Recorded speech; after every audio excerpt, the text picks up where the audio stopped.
Peace, peace. Hey. What's up, you guys? It's Ariam And Yodit. and you're tuned in to deuxsol Radio. That's right. Your favorite twins are here talking all things music and culture. Because two takes are better than one, but twin takes are even better.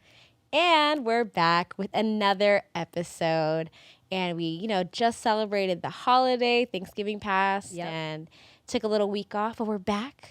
Back like we never left. Yep. Feeling refreshed. Yes. Got the family feels. I just love the holidays. I'm one of those people that looks forward to it. I know you are the same way, Ariam, but I definitely love the feeling, the sentimental feeling. Yes. And Christmas is around the corner. Yep. And I just finished decorating the house with, my first Christmas tree in my apartment and little decor. And I was feeling the Christmas spirit yesterday, which actually inspired this episode, actually. I wanted to watch some Christmas movies. And believe it or not, please don't judge me, I have not seen The Preacher's Wife from start to finish. From start to finish. I have seen clips, but I had not completed watching it. So wait, pause. Really? Yes. I thought we would watch it together all the time.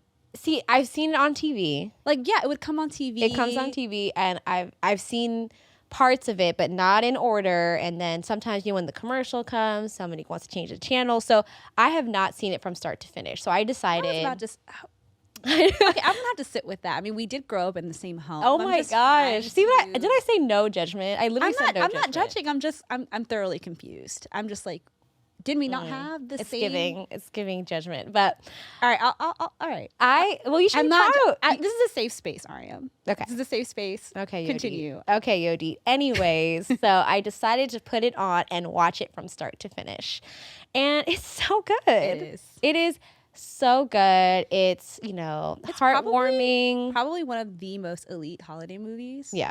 If we had to if there was an elite group of holiday movies, that's one that belongs up there. But as I was watching it, it stars Denzel Washington and Courtney B. Vance and the greatest singer of all time, one of the greatest singers of all time, Miss Whitney Houston.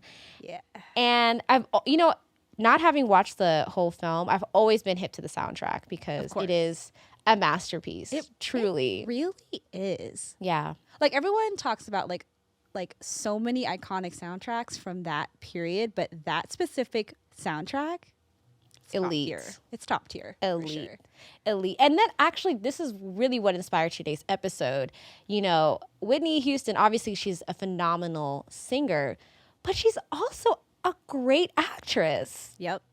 And it's she's a multi-hyphenate, And it just made me think, wow, for her to be able to excel both in music and also in film, it's that's very rare. It is.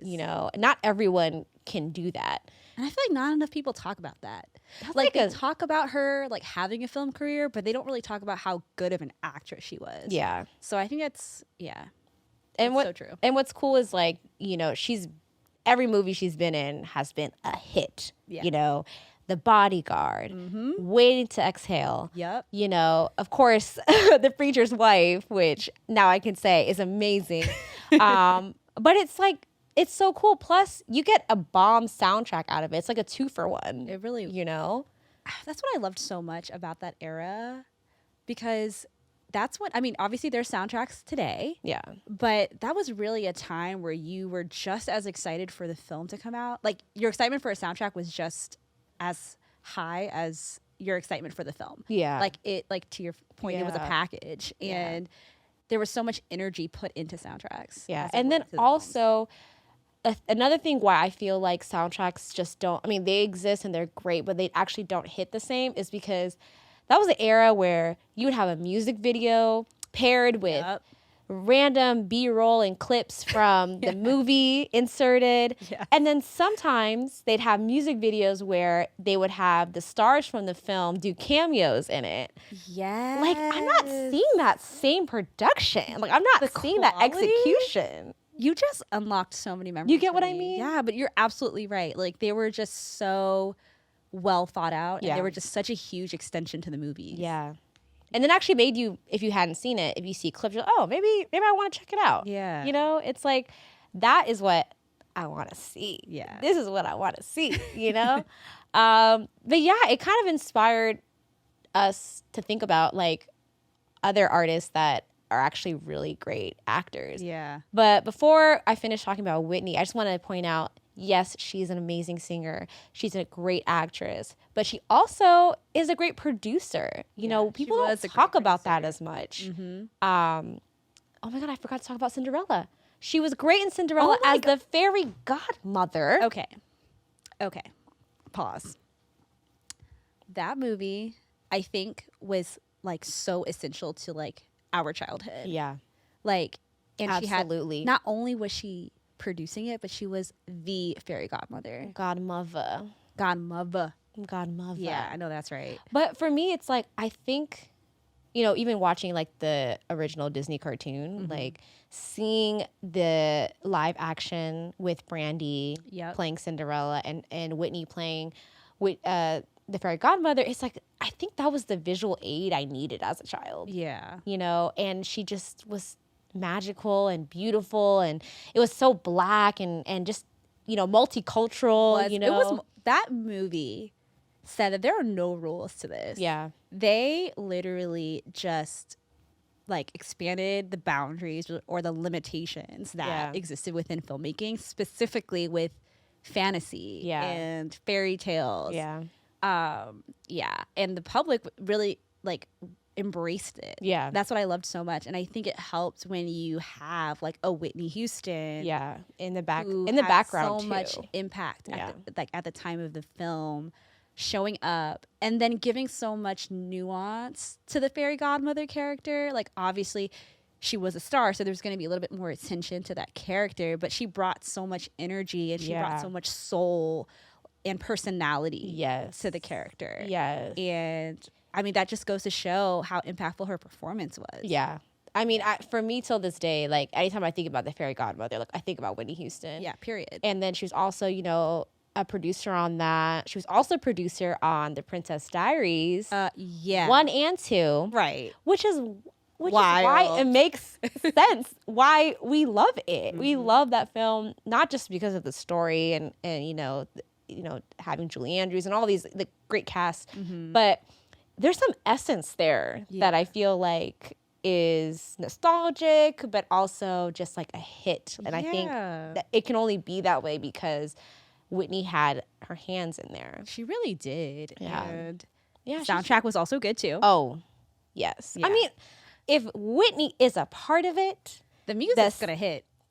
The music is going to hit. Absolutely. Guaranteed. Yeah. So, and we're talking about Princess Diaries 1 soundtrack. Like, the soundtrack was pretty elite. Yeah. But yeah, I feel like she never put limitations on herself, and thank God, because we benefited so much from like all her different contributions. And it just really showed like you can be the biggest artist or singer or the voice of a generation, but you don't have to like limit your contributions to just music. Yeah. And that's what I loved so much about it. And she excelled. Yeah. And like also she clearly had the talent, but she also had an eye for talent too, and the eye for, you know, the possibilities of a film, you know. So shout out to Whitney, the late great Whitney. Long live Whitney Houston. We love you. You did so much for our childhood. Yeah, you know? You really did. So much nostalgia and warmth and all the good feelings. All you know, good feelings. Yeah.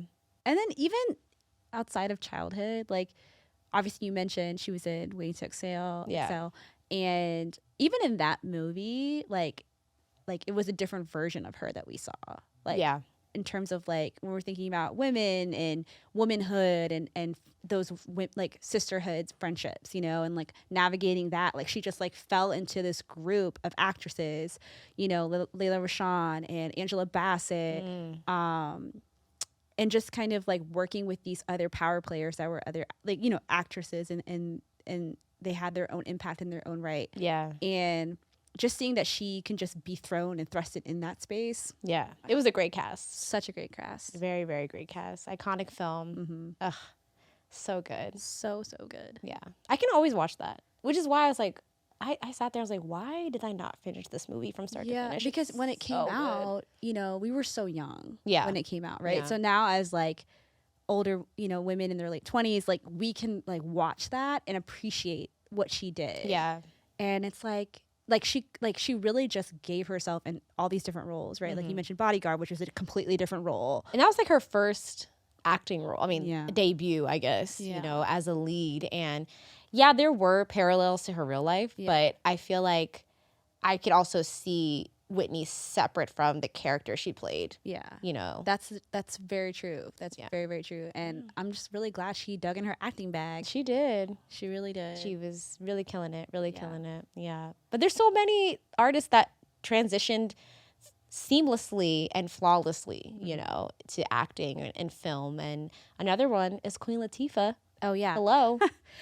Queen. This is a whole other example of really just tapping into your talents and just giving it to the world, because Queen Latifah is definitely on this list for a reason. I mean, she definitely celebrated for, you know, her career in hip hop and rap, but I also I can look at her and just see her also as an actress. Like, I don't see her as a rapper turned actress, you know, because she does it so well and she's so talented. I love that you said that, Ariam, because that's how I feel when I look at her as a performer. I look at her as a performer. Yeah. Right? Like, just like how we see Whitney and what her career looked like. That's how I feel about Queen Latifah, because, you know, obviously she started as a rapper and she like hit the ground running. She like, you know, she herself made a name for herself in that space. Yeah. And it was way more difficult to cut through as a woman back then when she came through. And then she had her own perspective and her own point of view, which was dope, right? And then she starts acting. And it's crazy because I know you and I talked about this when we watched Jungle Fever. We saw her cameo. A young Queen Latifah. And I was like, is this her first role? Like, I think so. I think it might have been one of her first roles. Yeah. And, you know, I love that Spike Lee, like, made that happen, right? Because it's just amazing to always, like, look back at art and see how people have worked with each other. Yeah. And, like, really put others on. Definitely. I loved that. And I just love how, like, we see that version and then we just see how her acting career just, like, took off and evolved. Yeah. I mean, Living Single, one of the best sitcoms ever. I like, kid you not, for an ensemble cast, young, Black, beautiful cast. Yes. You know, living their lives, a realistic portrayal of young people living their lives in a city. You know, they just had great chemistry. They really did. And like, you know, Queen Latifah's character, Khadijah, she is technically the main character. Yeah. But they all maneuvered so well together. I feel like it was like seamless energy. Yeah. You know, like similar to what we were saying about Whitney. Like, I felt like they were like, she was also a big star. Yeah. In her right. And that was essentially during the era where a lot of like young talent would, you know, they may start in the music industry, but then they would be given a show, and then the show would be centered around them.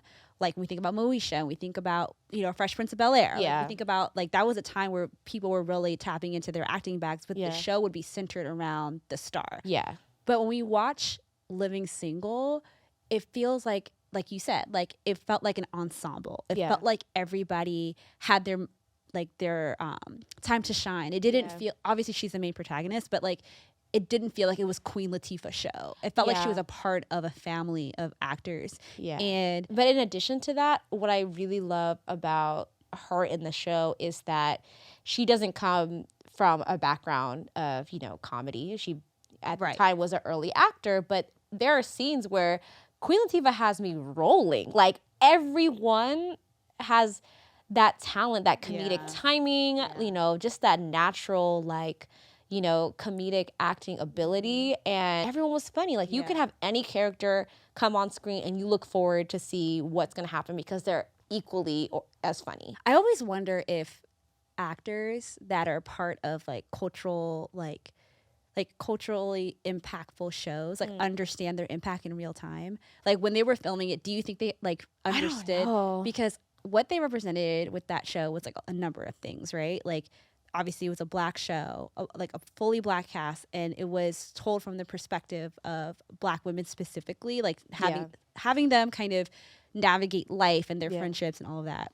And then you also saw like different nuances and of the relationships that they have with one another. Yeah.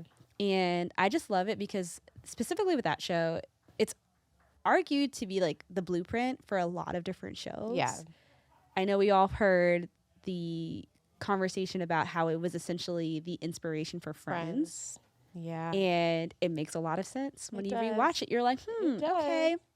Young 20-somethings all living in an apartment, different apartments in the same building, building relationships, dating, and navigating city life. Yeah. And you're like, there's a lot of similarities. There are a lot of similarities. Yeah, and you can't ignore it. You definitely can't ignore it. But I feel like what, really makes...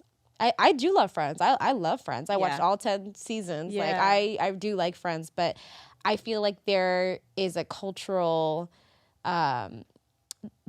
difference that I can't ignore. I feel like living single fits what Friends is missing for me. Yeah. There's certain conversations, there's certain dynamics, there's a relatability there, even now. I mean, that show was in the 90s and we're in the 2000s, 2020s, and there's things that still are so relatable and they just hit. They do. And another thing I wanted to talk about, like, not only were the themes like super relevant, but what I noticed about and I feel like people have talked about this, but what I've noticed about that specific character structure is like it really did influence like future shows to come. Like, so if you think about the core four, right?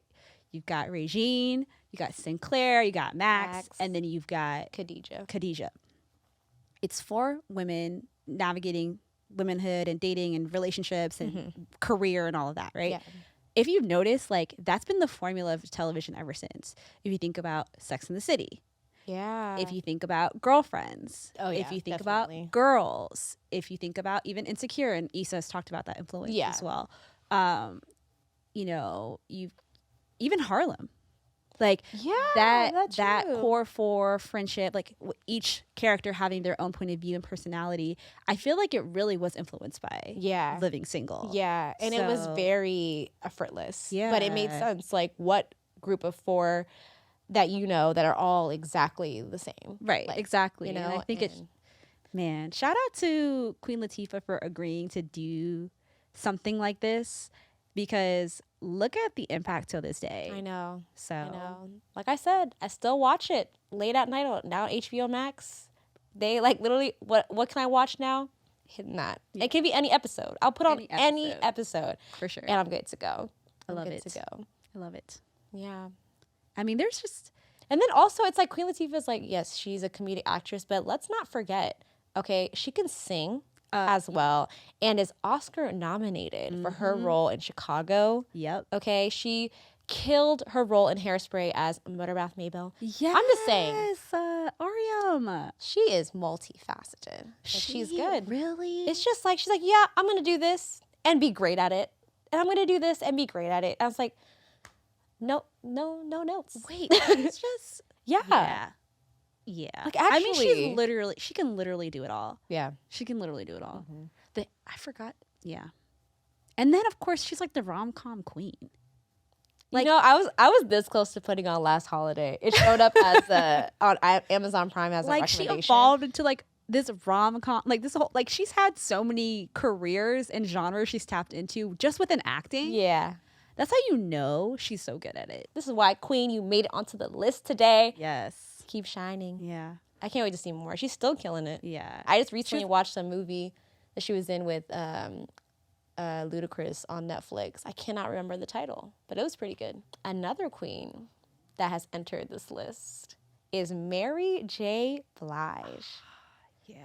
And what I'm loving about her journey is that, yes, she is killing it in music, has been killing it for years, is an icon, but her entry to film has just been really, like, subtle. Mm-hmm. But when she's on film, this woman can act. Yeah. And I don't know if that was something that she had always had a strong suit for, like, growing up, but it comes really, really natural to her. It really does. And she's a scene stealer. Yes. Like, if you watch anything, like, when she's on screen, you, like, for me, I eat up every word. I'm like, okay, what's gonna happen next? Yeah. Like, because she's like, more recently she's been in Power Book 2. She's in Umbrella Academy. She's really good at Umbrella Academy. Yeah.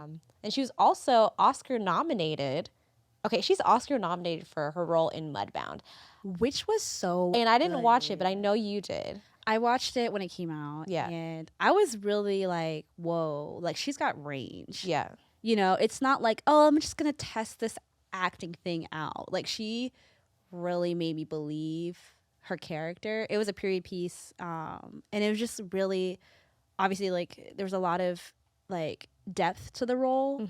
Obviously navigating racism. And it was just, like, so many different things. But when I watched it, I, like, shed a tear. Like, I was crying. I was like, oh my God, like, this is really, really heavy. And she carried that role very well. Yeah. Obviously well enough to be nominated for an Oscar. And she was, get this, she was nominated for her role, right? And then she was also nominated for Best Song. So she had for that movie. For the same movie. So it's 2 for 1, people. Let me 2 for 1. That's what I'm saying. You guys just need to do this. You need to book artists who are talented actors, and you get a bomb soundtrack. 2 for 1. Yeah. Hello. I'm just saying. It just made me feel like, I feel like nobody in history has done that. No. I think Lady Gaga has, right? That's another one. But that, Lady Gaga for Star Is Born. Was that the same year? No, I don't think so. Okay, but I think. Well, actually, I don't know. I'm not sure. Don't quote me on it. We're going to have to follow up with y'all on that. But I think that's dope. Like, that's another one. That's another one that's done that. She was nominated for an Oscar for her role, but also she did take home Best Original Song for that film. Yes. Yeah. I love Lady Gaga. Lady Gaga. Too. She's another one on this list. She eats. And she has a Golden Globe for her role in American Horror Story. Lady Gaga. She sure does. Yeah.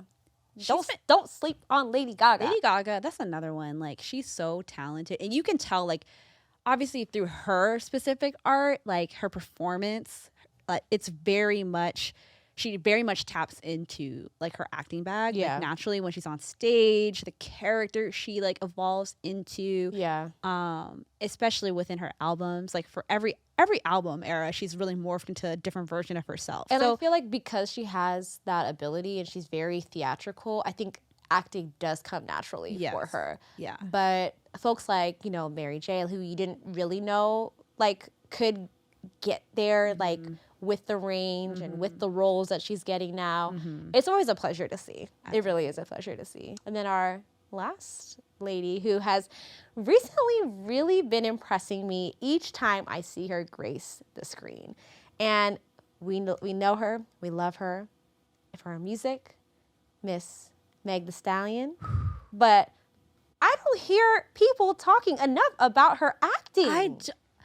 I love that you mentioned that, Ariam, because not enough people are talking about how she's a really good actress. She really is. And I'm seeing her, like, pop up, here and there. I watch P-Valley. And she actually, I watched P-Valley, and she had a guest appearance, and she actually played a female rapper, but she went by Tina Snow. I heard about that. And she was great. And I mean, again, a little parallels to her kind of persona as a rapper, as a star, but it just came natural. I feel like, oh, this is just seamless right here. Like, I can see this. It's working for her, and she did a really good job. Yeah. She's really entertaining, really beautiful, obviously. But what I don't hear people talking enough about was her SNL hosting. Thank you for bringing this up. If y'all haven't seen it, y'all better go see it, because she killed it. Not only was she hosting and the musical guest, but she was really funny. She was.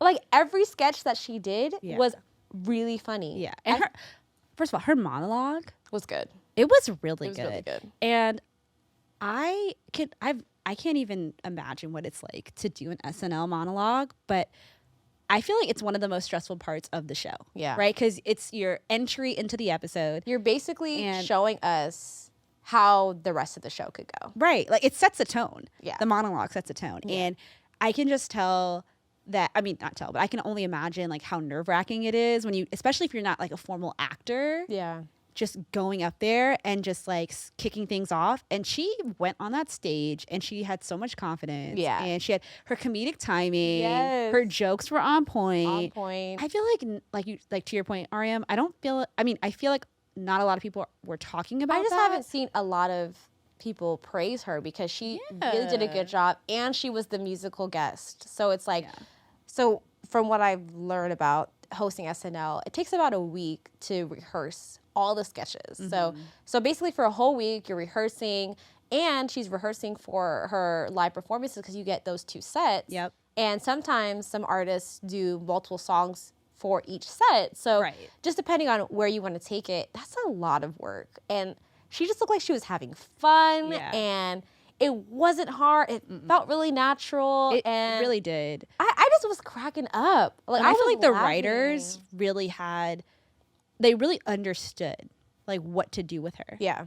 I feel like that probably helped too. But she obviously had to deliver. Yeah. She did. Yeah. She did a really just good that. job. And if you haven't seen it, go watch it. See it. It's probably one of the funnier hosting episodes as of late. Besides, I think I haven't seen Keke Palmer's yet. Girl, but I will. You need to watch it so we can talk about it because it was so good. I wanted to watch it. I just I got caught up and I fell asleep. But from what Yodit said, it's really, really good. It's so good. I think it's just, if they have like a Hall of Fame for like best episodes, I think that one will definitely have to be up Which there. is kind of crazy that she hasn't been asked to do it in the past. I know. I mean, she's got it all. She's literally a triple threat. She is a triple threat. Maybe quadruple. I mean, she obviously got the singing, the dancing, the acting, but she's out here producing. She's got a whole network. I know. But I have to watch that. Maybe that'll be another episode. What can't Keke do? What can't Keke do? And also, congratulations, Keke. Yeah. You just dropped the bomb on us. Yeah. Like, this is her era. I mean, she's entering having a motherhood. baby. We're super excited about that. I feel like she's going to be such a fun mom. Yeah. I can imagine. I would love to be fly on the wall. They're just going to be, like, goofing around together. I know. I love that. That'd be really fun. That. Yeah, that's another one, Keke. Even though she started acting. But she did a reverse. She's a great singer. She's a great performer, entertainer. Yep. So I have to watch that. But yeah, got some few honorable mentions. Oh yeah, we do have some honorable mentions. We can't talk about this topic and not mention the following people. I feel like there's a lot of people that fall into this bucket. Yeah. Just a few. Ice Cube, of course. Of course. I feel like he's been acting a lot longer than he's been doing music. Right. I mean, not that he wasn't with one of the greats, but like NWA, but I feel like he's been acting in all the family, wholesome comedy films, and then also just when he started, even like it's so funny because he was like in his acting and producing bag simultaneously. Obviously with Friday. Oh yeah, Friday too. Yeah. How dare I skip over Friday? That is iconic. And Boys in the Hood. I mean, yes, yeah, that's definitely one. Andra Day. If y'all have not seen her portrayal of Billie Holiday, y'all got to go see it because she won a Golden Globe. And let me tell you, she did that. She really did. I mean, she deserved that Golden Globe. She did a really, really great job as Billie Holiday. And I can't wait to see her act more. Yeah. Because she did a lead role and she really nailed it. And that must have been so daunting. Like, yeah. Because she had to sing and basically she's paying homage to, one of the greats in music history. And she did it with such grace. And like, shout out to her for doing it and excelling in it. And obviously she won the Golden Globe, like you said, Ariam. So you heard it. You didn't hear it. The awards don't lie. Yeah. They're actually deserving. The awards don't lie. The awards definitely don't lie. But yeah, there's a lot of other artists, I think. Janet Jackson. Yes. Ariam, yes. Talking about making soundtracks after films she's been in.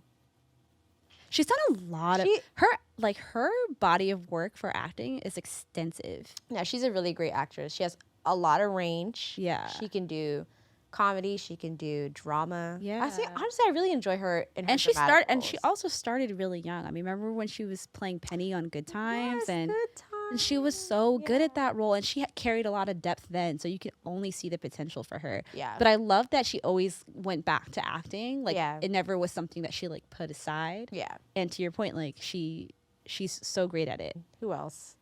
Cher. Oh, yeah, Cher. I mean, she won an Oscar. She won an Oscar. These people aren't just winning these awards because they're okay. Yeah. They're actually really talented. She won for Moonstruck. Moonstruck, yeah. Yeah, she did a really good job. She did a really good job. And then honestly, I feel like there's a trend here, but a lot of rappers are like natural actors. Yes, Ariam. So like, of course you mentioned Ice Cube, but then there's Ice-T. Yep. You know, there's Tupac. Yep. We think about Juice. I mean, everyone talks about poetic justice, but his performance in Juice was so good too. And it's like the best is when you're watching it and you're like, I don't see my favorite rapper on screen acting. I see like an actor. And that's like the best. That's how you know you're doing a really good job. And he has natural talent. Yeah. He had natural talent. Method Man is really good actor. Okay.